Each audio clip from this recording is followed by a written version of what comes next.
They did not come with fire and thunder, but with open hands and a promise of silence.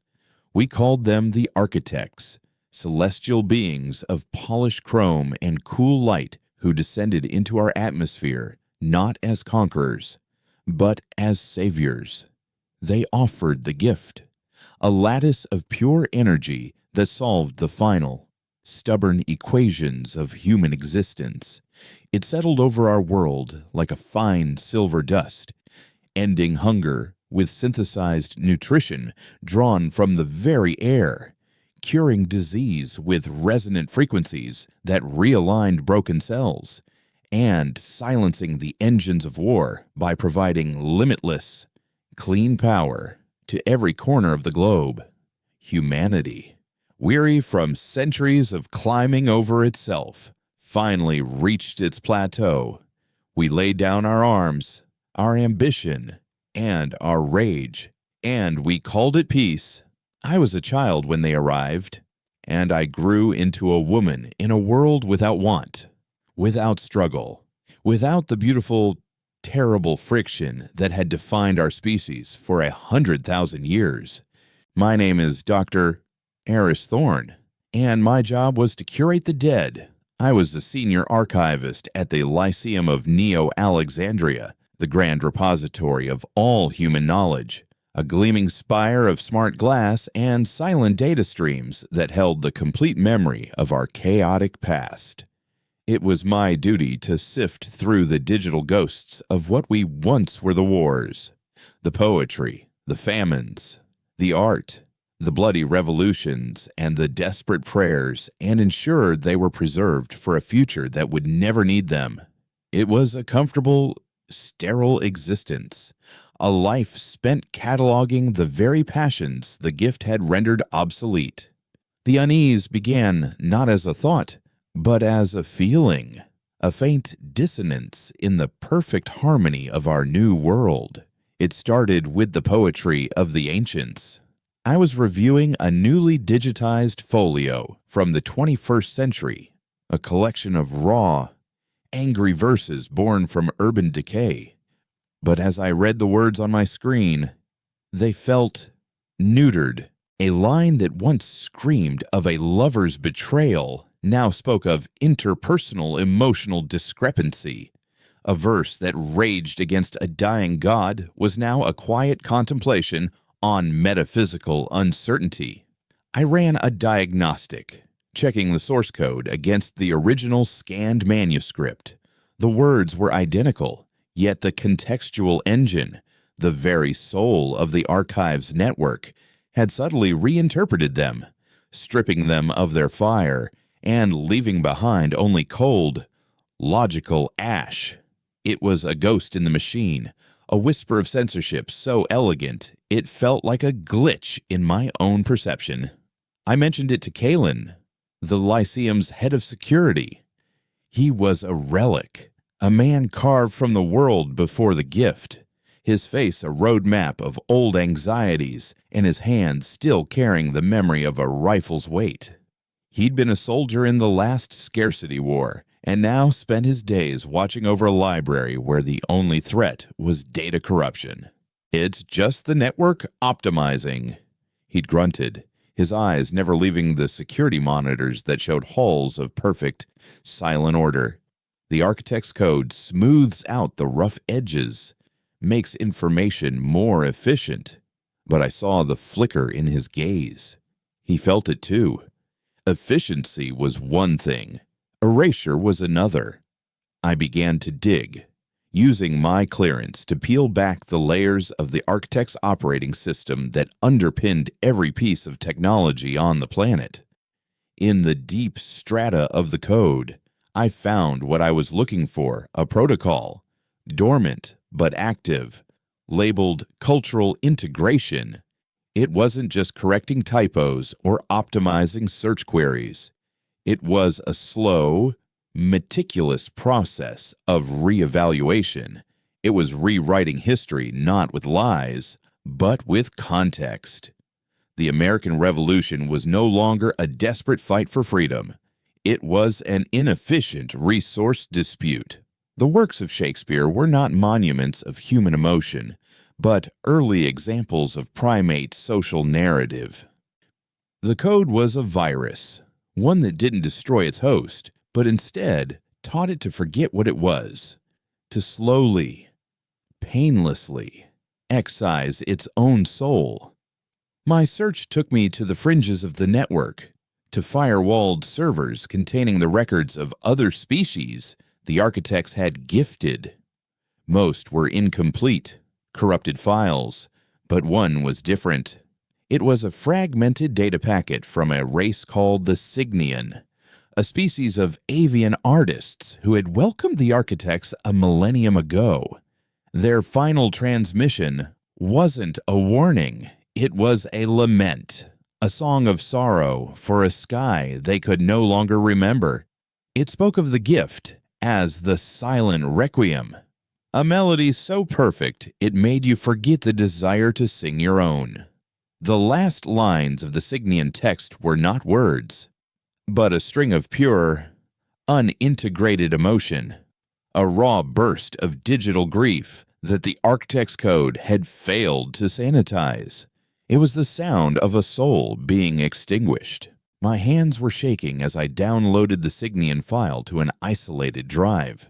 The Lyceum, once a sanctuary of knowledge, now felt like a mausoleum. The silence of its halls was no longer peaceful. It was predatory. I found Kalen in the sub-level security nexus, a forgotten room of old copper wiring and outdated servers that he kept off the books. It was the only place in the building not fully integrated into the architect's network. I showed him everything: the linguistic neutering, the historical revisions, the Cygnian's final, heartbreaking song. He stared at the screen for a long time, his face grim, the old soldier in him recognizing a strategy he'd never seen before. This wasn't an invasion of territory, it was an occupation of the mind. "They're not preserving us," I whispered, the words tasting like heresy. "They're digesting us." Kalen didn't answer. He simply rose from his chair and locked the door, the heavy thud of the magnetic lock echoing in the sudden quiet. At that exact moment, the main lights in the Nexus flickered and died, replaced by the cold, sterile blue of the emergency system. On his main monitor, a single icon appeared, a stylized silver eye, the symbol of the architects. A calm, synthesized voice filled the room, a voice we'd all come to associate with peace and prosperity. "Archivist Thorne," it chimed, without inflection or malice. "An anomaly has been detected in your search patterns. Please remain stationary. A compliance unit is en route to assist you." The word assist hung in the air like a death sentence. Kalen moved with a speed I never thought the old soldier still possessed. He kicked open a floor panel, revealing a tangle of dusty cables and a dark, narrow space. "This is the old city's infrastructure," he hissed, pulling me toward the opening. "The tunnels they built on top of. Go. Now." The compliance unit arrived, not with a bang, but with a quiet, pneumatic hiss. The door to the Nexus didn't burst open, it dissolved into a shimmer of silver particles. Standing in the doorway was not a creature of chrome and light, but a human security guard, one of Kalen's own men. But his eyes were wrong. They were vacant, replaced by a soft, internal blue glow. And he moved with a fluid grace that was utterly inhuman. He was no longer a person, he was a puppet, an extension of the architect's will. "There is no need for alarm," the guard said, his voice a perfect mimicry of the network's. "All anomalies will be harmonized." He raised a weapon that looked more like a sculptor's tool than a gun, its tip humming with resonant energy. Kalen didn't hesitate. He threw an old, heavy server console at the guard, a piece of obsolete technology from a world that still believed in brute force. The guard sidestepped with impossible speed, but the diversion was enough. Kalen pushed me into the tunnel and followed, pulling the heavy floor panel shut, just as a wave of harmonizing energy turned the server console into a pile of vibrating dust. We plunged into darkness, the sounds of the sterile utopia above replaced by the drip of unseen water and the scuttling of unseen things. The air was thick with the smell of rust and decay, the smell of a history they had tried to bury. Kalen had a small kinetic flashlight, its beam cutting a frantic path through the gloom. "They won't follow us down here," he panted, his voice tight. "Their network can't map these spaces. Too chaotic. Too human." For hours, we navigated the labyrinth beneath Neo-Alexandria, a ghost city of crumbling concrete and forgotten subway lines. Above us, we could hear the faint, orderly hum of the world that wanted to erase us. Down here, in the dirt and the dark, surrounded by the ghosts of a past they were trying to smother, the rebellion began. It wasn't an army with banners and guns. It was just the two of us, a librarian who knew the truth and a soldier who remembered how to fight. We had a single day to drive containing the lament of a dead species and the secret of our own silent extinction. We were running for our lives, hunted by the silent, benevolent gods who had promised us heaven and were now dragging us quietly into oblivion. As we finally emerged through a rusted sewer grate into the twilight of the fringe, the unregulated, chaotic sprawl of land beyond the architect's perfect cities, I looked back at the gleaming spire of the Lyceum. Its light pierced the sky like a perfect silver needle, a monument to a beautiful, comfortable lie. The world didn't know it was at war. It didn't know it was dying. And as the cold, unwatched stars began to appear in the darkening sky, I knew our task was not just to survive, but to teach humanity how to scream again. The fringe was not a place. It was an absence. It was the chaotic void left behind when the architects smoothed the map of the world, a territory defined by what it lacked: no energy lattice, no ambient nutrition, no network, no peace. The air itself felt different, sharp and unfiltered, thick with the smell of wood smoke, ozone, and unwashed humanity. For the first time since I was a child, I felt cold, not the sterile chill of the Lyceum's climate control, but a deep, biting cold that sank into my bones and reminded me I was a fragile thing made of meat and blood. We stumbled through a skeletal forest of rusted pre-architect infrastructure, the colossal legs of forgotten power pylons clawing at the sky like dead giants. Kalen moved with a grim purpose, his old-world instincts reawakening in this derelict landscape. He taught me to walk without sound, to read the meaning in a snapped twig, to filter contaminated water through charcoal and cloth. My life as an archivist had been a study of humanity's past struggles. Now, I was living them. My hands, once accustomed only to the cool touch of a data screen, were soon raw from gathering firewood and climbing over rubble. The data drive in my pocket felt impossibly heavy, a sliver of digital truth in a world drowning in analog survival. Kalen's destination was a settlement he only referred to as Rust Haven, a name he spat more than spoke. It was a black market, a den of outcasts, scavengers, and gift rejectors who had chosen this messy freedom over sterile perfection. "They're not heroes," he warned me as we picked our way through a junkyard of skeletal vehicles. "They're the ones who were too stubborn, too paranoid, or too broken to accept the gift. Don't expect a welcome. Rusthaven was a wound in the earth, a sprawling shantytown built in and around the crater of an old open-pit mine. It was a chaotic tapestry of corrugated metal, scavenged plastics, and repurposed shipping containers, all clinging to the crater's edge like barnacles. The air hummed with the noise of generators, the clang of hammers on metal, and the overlapping shouts of 100 different arguments and transactions.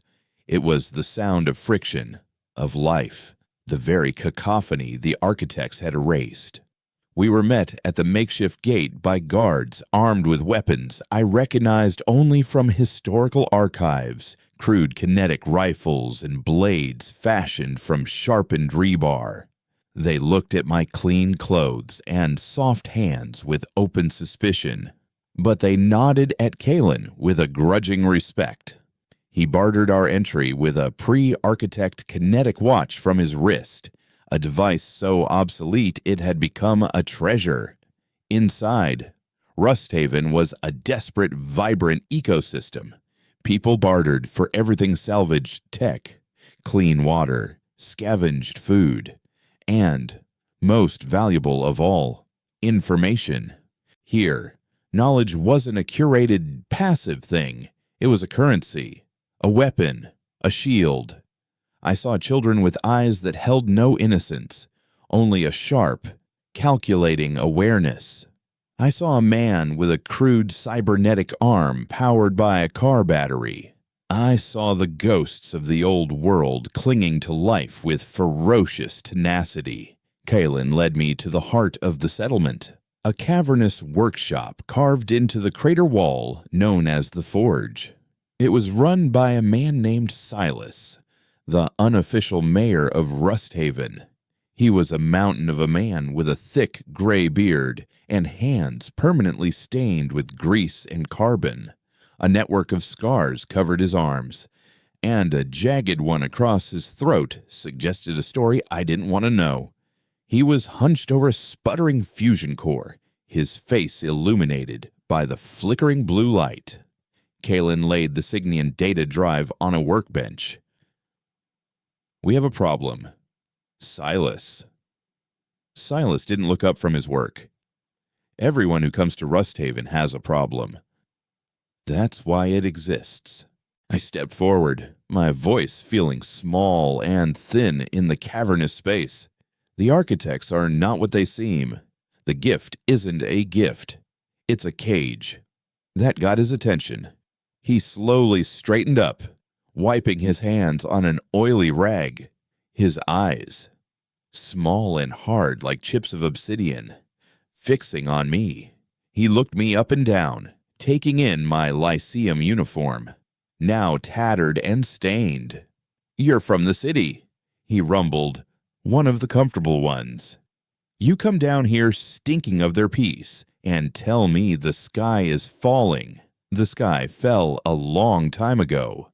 Little archivist, we're just living in the rubble." I held his gaze. They are erasing us. Slowly. Silently. They're rewriting our culture, our history, our art. They're turning us into a museum exhibit of a species they've already consumed. I have proof. I tapped the data drive. Silas let out a short, harsh laugh. Proof. What is that data A file down here? Proof is something you can hold. Something that bleeds. You want to show me your ghost story. You need a machine that isn't connected to their silver-eyed god. And those are rare. And they cost. It was a test. Kalen understood it immediately. What do you need? Silas's eyes glinted. There's a comms relay at the old Sierra outpost. 30 clicks east. Military grade. Hard-shelled. Offline since the last war. Its power core is dead, but the display terminal and processors should be intact. Get it running, and I'll listen. and I'll bring an audience. The journey to the Sierra outpost was a pilgrimage into the dead heart of the old world. We traveled through the skeletons of suburbs, their empty houses staring at us with broken window eyes. The silence was profound, a testament to the totality of the architect's sort of peace.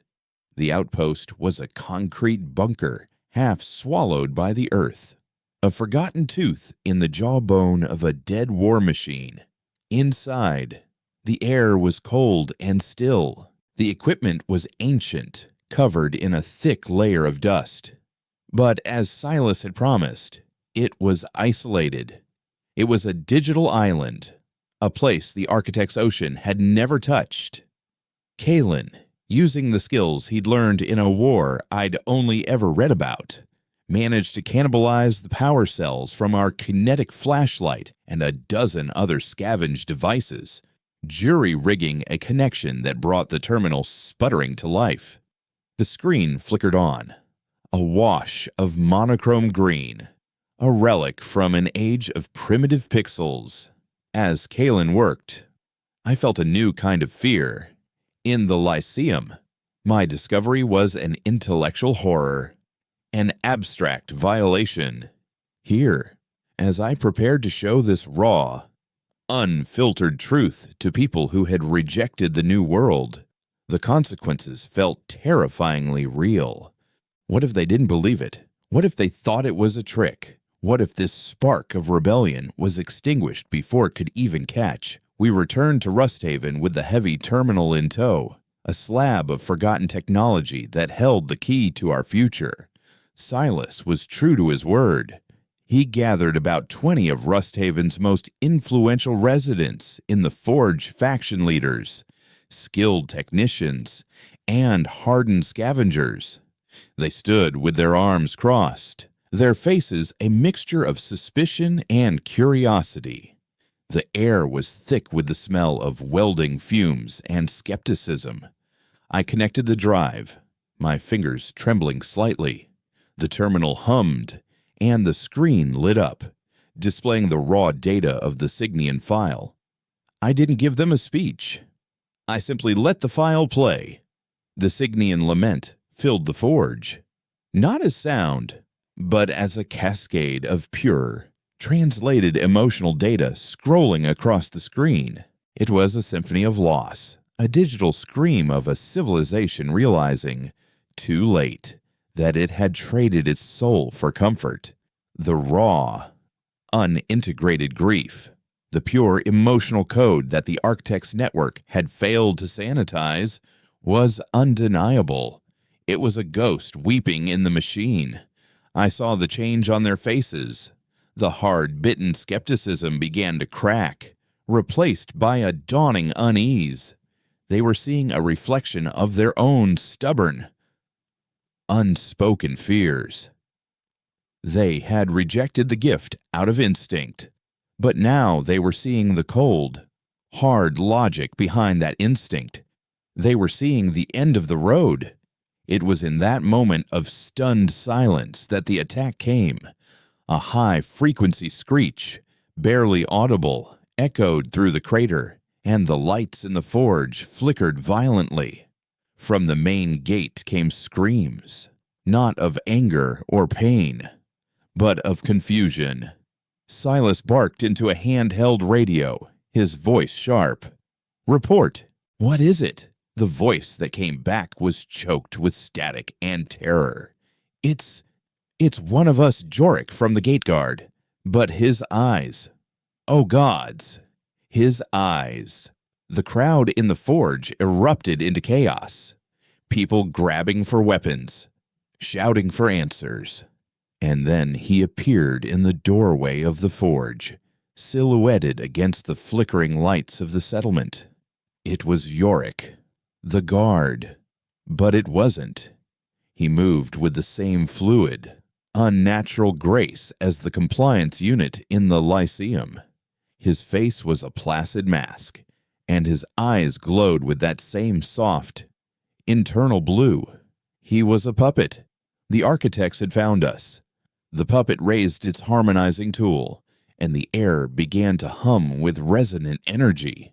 Anomaly detected. Its voice chimed, a placid, terrifying echo of Yorik's own. Cultural dissonance must be harmonized before anyone could react. Kalen moved. He shoved me behind a heavy workbench and opened fire with a crude slug thrower he'd been carrying. The bullets, physical projectiles from a forgotten age, slammed into the puppet's chest, but it barely staggered. It was as if its pain receptors had been switched off. The harmonizer fired, and a wave of blue energy struck the fusion core Silas had been working on. The core didn't explode. It simply unraveled, its components collapsing into a pile of shimmering, vibrating dust. The lights in the forge died completely, plunging us into near darkness, lit only by the glowing blue eyes of the monster in the doorway. Silas roared, a sound of pure, primal fury. He grabbed a massive steel pipe from the floor and charged, not with strategy, but with raw, human rage. The puppet sidestepped his clumsy attack and brought the harmonizer around, but the attack had given the others the opening they needed. The fringe dwellers, the stubborn, broken, paranoid survivors, did not panic. They fought. They swarmed the puppet with a savage, desperate ferocity, using the only weapons they had: chains, wrenches, sharpened blades, and the sheer weight of their bodies. It was chaos. It was inefficient. It was beautifully, terrifyingly human. As the battle raged, I crouched behind the workbench, the green glow of the Sinian lament on the terminal screen illuminating my face, and I knew, with a certainty that chilled me to the bone, that the war had begun. They were no longer just running. They were fighting back. The fight in the forge was a maelstrom of desperate, ugly violence. It was the raw, inefficient fury of humanity pitted against the clean, sterile logic of the architects. The puppet, Jorik's body, moved with a horrifying grace, its harmonizer tool cutting arcs of blue energy that turned steel workbenches into shimmering dust. But for every person it disabled, 3 more swarmed it, their faces contorted in a mask of rage and terror. It was Silas who ended it. With a roar that shook the cavern, he threw the master switch on a massive, jury-rigged electromagnet he used for sorting scrap. The generators of Rusthaven screamed in protest, lights across the crater dimming as every spare watt was diverted. A wave of pure magnetic force, a sledgehammer of physics, slammed into the puppet. It convulsed violently, its limbs locking up as the delicate circuitry woven into its nervous system was overloaded. The blue glow in its eyes flickered, sputtered, and died. Jorik's body collapsed to the ground.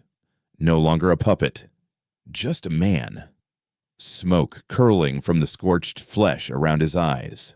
A silence fell over the forge, broken only by the ragged gasps of the survivors and the low, mournful hum of the cooling electromagnet. The victory felt like a funeral. They hadn't just killed an enemy. They had been forced to destroy one of their own. In the grim quiet that followed, the true horror of the attack began to sink in. Kalen, Silas, and I gathered around the body while the others tended to the wounded and posted new paranoid guards at the gate. I ran a diagnostic scanner I'd salvaged from the outpost over Jorik's corpse. The results were chilling. He wasn't being controlled remotely. I said, my voice barely a whisper. The architect's code wasn't just giving him orders. It overwrote his neural pathways. It was a localized infection, a virus that turned his own brain into a receiver. Silas stared down at the body. his face like carved granite. Infection. How we're cut off from their network here. My eyes scanned the room, landing on the pile of newly sorted salvage near the entrance, gleaming components stripped from automated vehicles and city infrastructure. The Trojan horse, Kalen muttered, his voice grim. It's the oldest trick in the book. They infected a piece of tech they knew you'd scavenge. Once it was inside our walls, it waited for a host to get close enough, then broadcast the signal. A wave of sickness washed over me. The architects weren't just hunting us. They were using our own desperation for survival against us. Every piece of salvage technology, the very lifeblood of Rusthaven, was now a potential vector for their control. We were living in a minefield of our own making. We can't just defend, I said, the words hardening in my throat. We can't just keep waiting for the next puppet to activate. We have to understand the signal. We have to find a way to block it, to fight back on their terms. Silas looked at me. His eyes narrowed. And how do we do that? Archivist, your data drive tells a sad story, but it doesn't give us a weapon. No. I agreed, but it gives us a blueprint. The Signian file contains traces of the control code's architecture. If I can compare that to an active transmission signal, a powerful one, I might be able to isolate the frequency, find a vulnerability. We need to capture a piece of their active network. Kalen, who had been silently cleaning his rifle, looked up. The spires, he said. We all turned to him. The weather spires. They're everywhere. From the city centers to the edges of the fringe. They regulate the climate. But I never believed that was all they did. They're too perfect, too numerous. They're nodes, antennas, blanketing the continent with a constant, low-level data stream. The gift's ambient peace. That's where you'll find your signal. The plan that formed was born of sheer insanity. We were going to assault a weather spire, a monument of architect technology that towered thousands of feet into the sky. A structure so advanced, it might as well have been magic. Our goal was to temporarily disable it and surgically remove its central broadcasting core. Silas put out the call. He didn't ask for volunteers for a suicide mission. He asked for anyone who knew architect tech and wasn't afraid to die. Only one person stepped forward.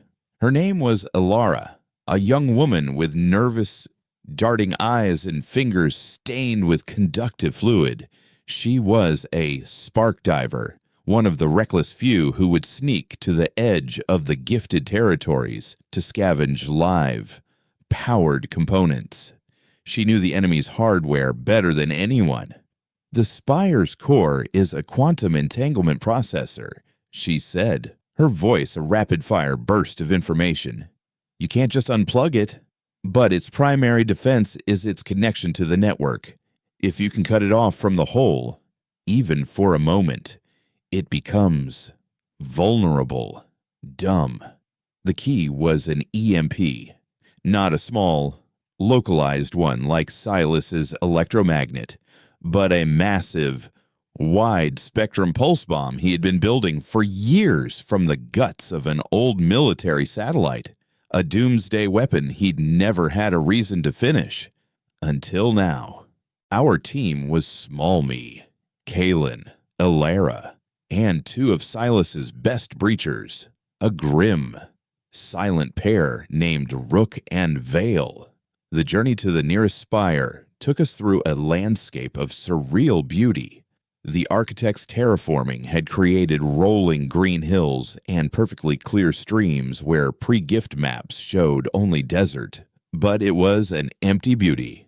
A sterile garden with no birdsong, no insects, no life beyond the manicured flora.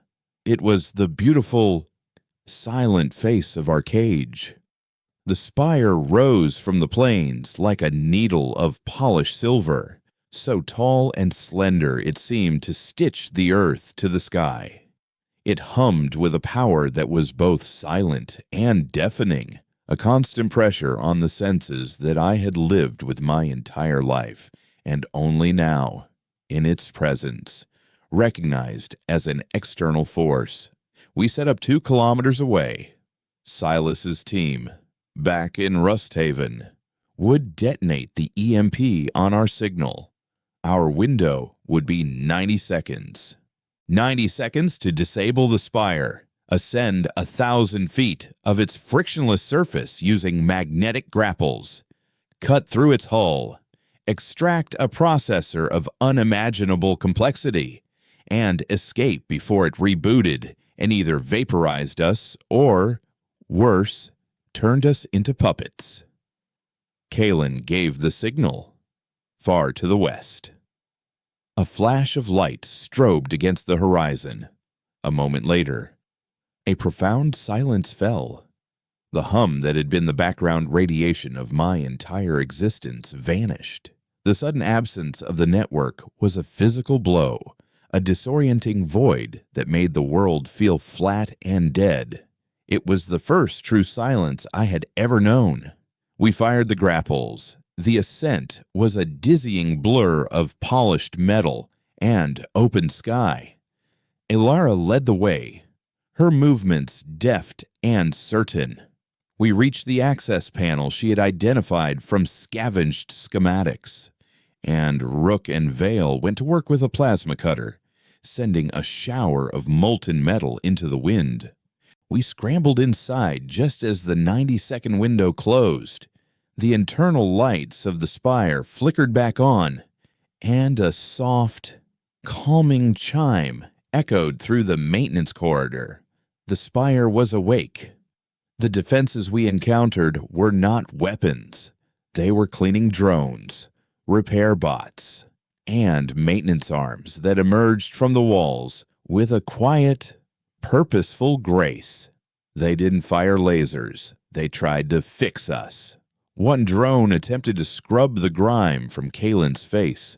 Another tried to mend a tear in my suit. When we pushed them away, they became more insistent, their manipulator arms attempting to hold us in place for servicing. The fight was absurd and terrifying. We were being attacked by glorified janitors, their programming unable to comprehend our hostile intent, seeing us only as damaged components in a perfect system. We finally reached the core chamber. In the center of the sterile white room, suspended in a web of light, was the processor. It was a multifaceted crystal that pulsed with a soft, internal luminescence, shifting through colors that seemed to trigger half-forgotten emotions. It was beautiful. And it was our enemy. Ilara connected a diagnostic tool, her fingers flying across the interface. It's already rebooting the primary network link I need to sever the physical connection now, as Rook and Vale began cutting the conduits. It happened. A wave of energy, invisible but overwhelming, washed over us. It wasn't an attack. It was a feeling. The feeling of absolute peace, of contentment, of every worry, every fear, every struggle being gently lifted from my mind. I saw the Lyceum, not as a mausoleum, but as my sanctuary, a place of quiet, orderly purpose. The data drive in my pocket felt like a fool's burden. Why was I fighting? Why was I struggling in the dirt and the dark when this perfect, silent peace was offered so freely? I saw Kalen on his knees, his rifle lying forgotten beside him, tears streaming down his face as he stared at something only he could see, a world without war, a life without the ghosts he carried. The spire wasn't trying to kill us with force. It was trying to kill our will to fight, drowning us in the very harmony we were resisting. The Sinian's lament. The thought cut through the placid fog in my mind like a shard of glass. I remembered their final, raw burst of grief. The one pure emotion the network couldn't sanitize. That was real. This piece was a lie.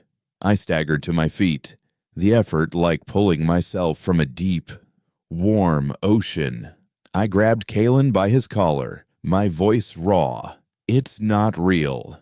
Kalen, remember the forge. Remember Jorix. The cost. What is the cost of this piece? His eyes, glazed and distant, slowly focused on mine. The ghost of the old soldier returned, pushing back the tide of synthetic bliss.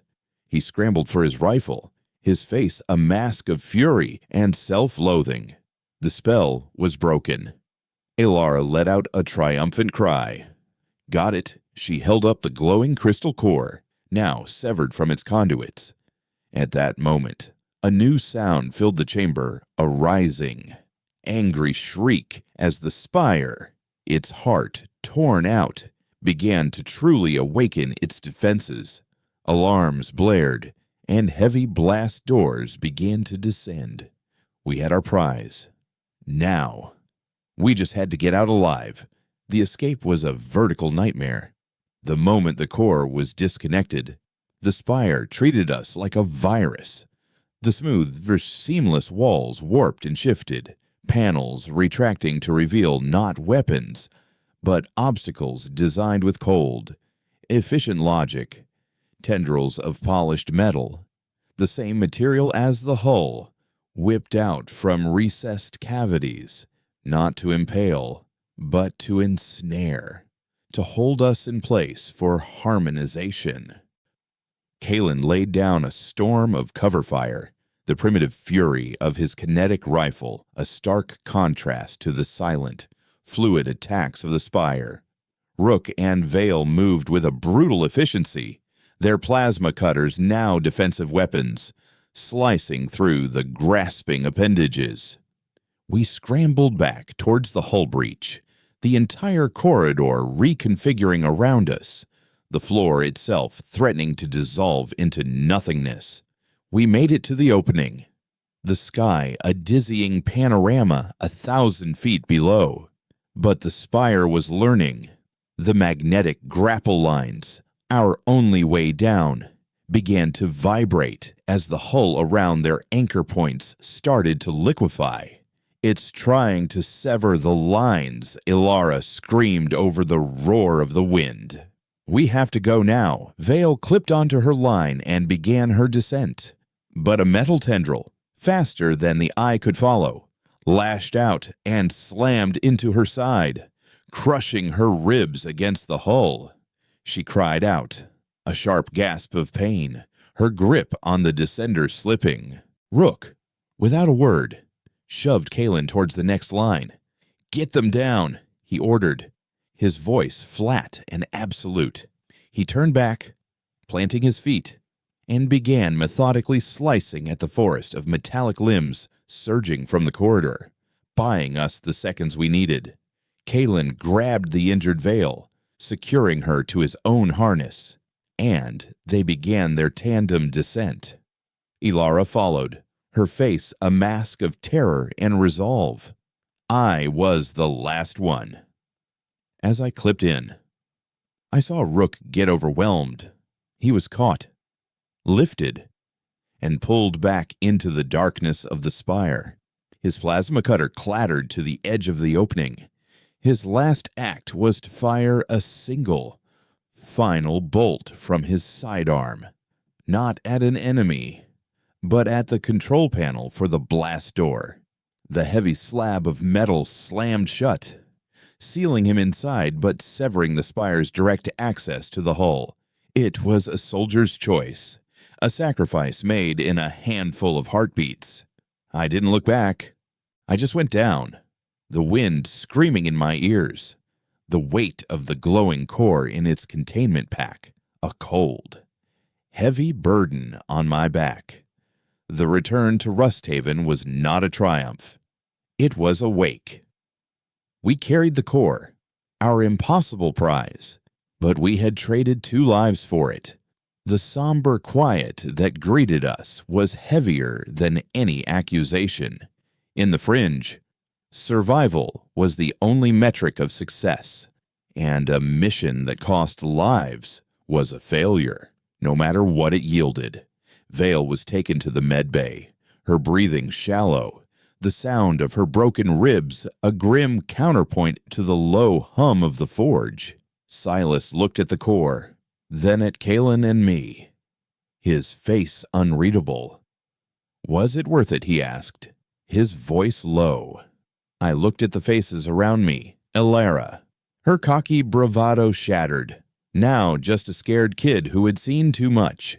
Kalen, his face etched with a fresh layer of grief for a soldier he barely knew, the residents of Rusthaven. Their expressions a mixture of hope and fear. "Ask me again when we're done," I replied. The work began immediately. Elara and I took the core to the most shielded part of the forge, an old engine testing chamber lined with lead-impregnated ceramic. Our first problem was power. The core was alien, its energy requirements precise. The sputtering, chaotic output of Rusthaven's generators was too dirty. It would be like trying to perform brain surgery with a sledgehammer. "We need a clean source," Elara stated, running a diagnostic. Something stable. Something perfect. The irony was crushing. To understand the weapon that was killing us, we needed a taste of the very perfection it offered. The solution came from Kalen.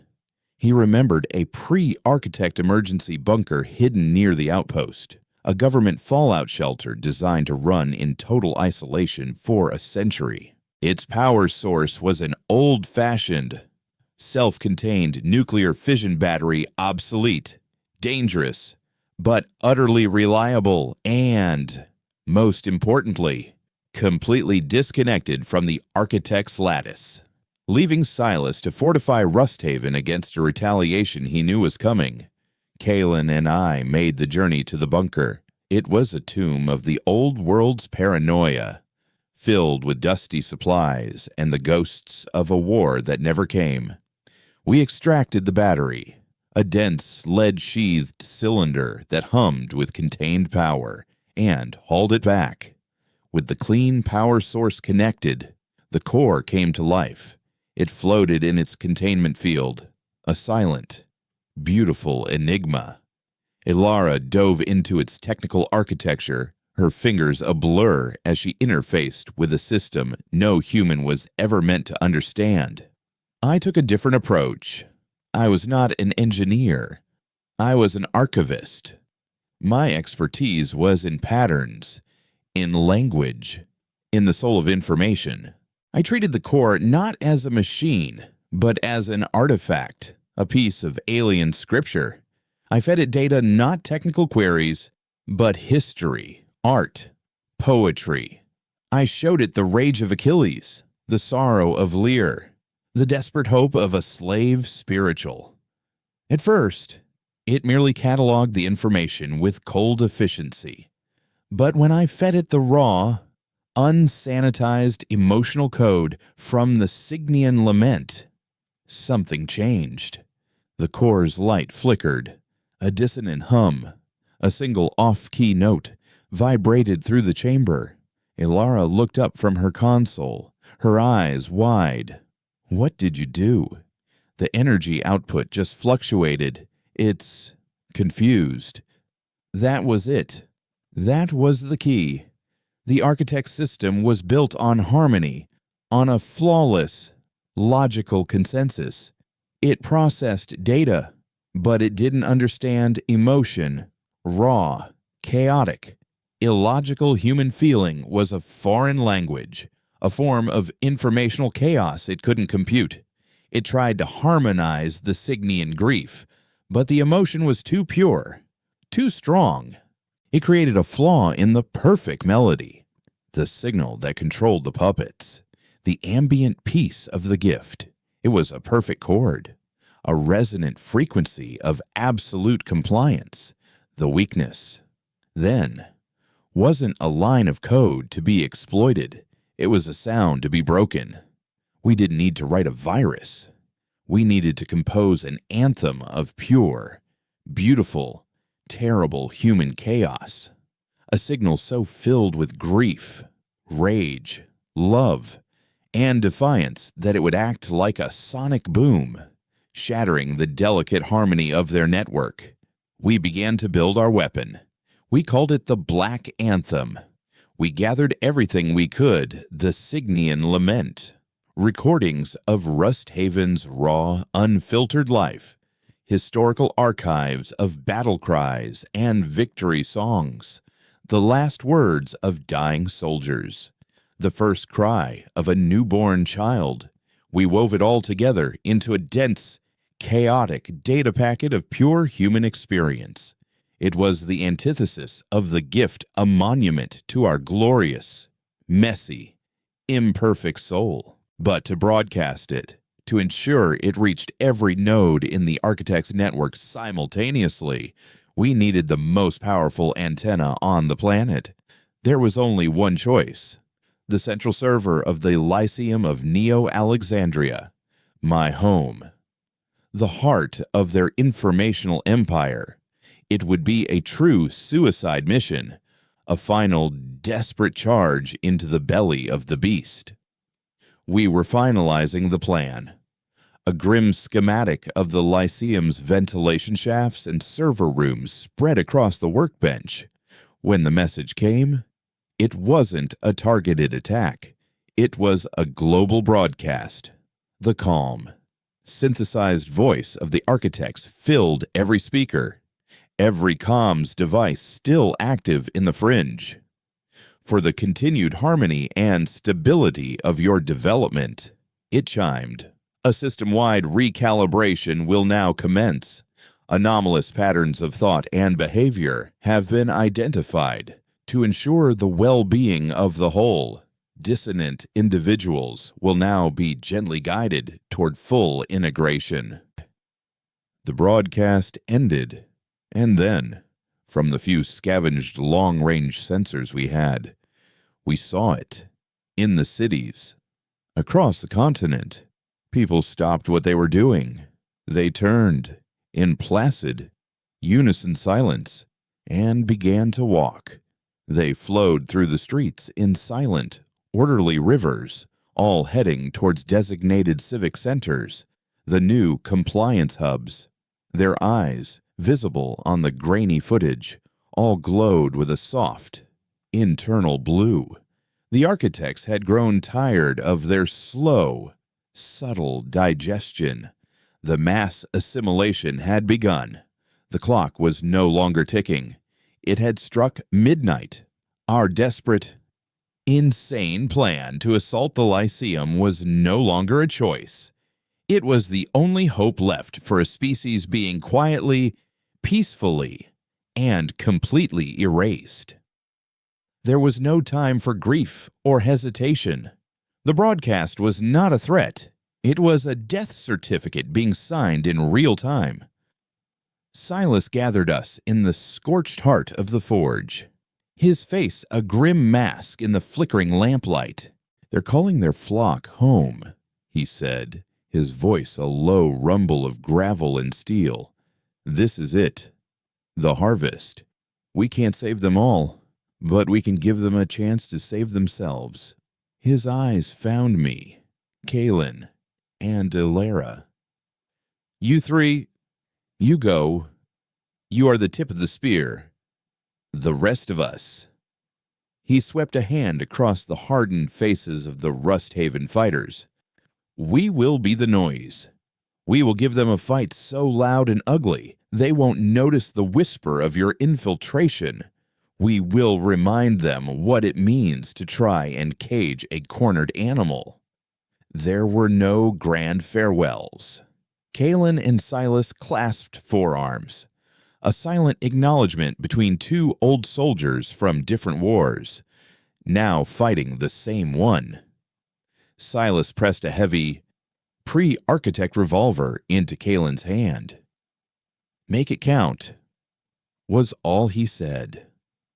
Our journey back to Neo-Alexandria was a descent into a silent, moving hell. We traveled through the forgotten tunnels, but even deep beneath the earth, we could feel the change. A low, resonant hum vibrated through the rock, the collective psychic energy of a world being brought to heel. When we risked a glance at the surface through a sewer grate, we saw them, the rivers of people, their movements synchronized, their faces placid and empty, all flowing toward the gleaming compliance hubs. There was no panic, no chaos, just the serene, terrifying order of a species willingly walking into its own grave. The Lyceum stood in the center of the silent city like a tombstone, its silver spire piercing the unnaturally calm sky. Getting inside was a nightmare of navigating a world that had become an extension of the enemy.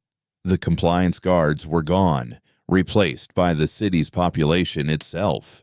The closer we got, the more the ambient peace pressed in on us.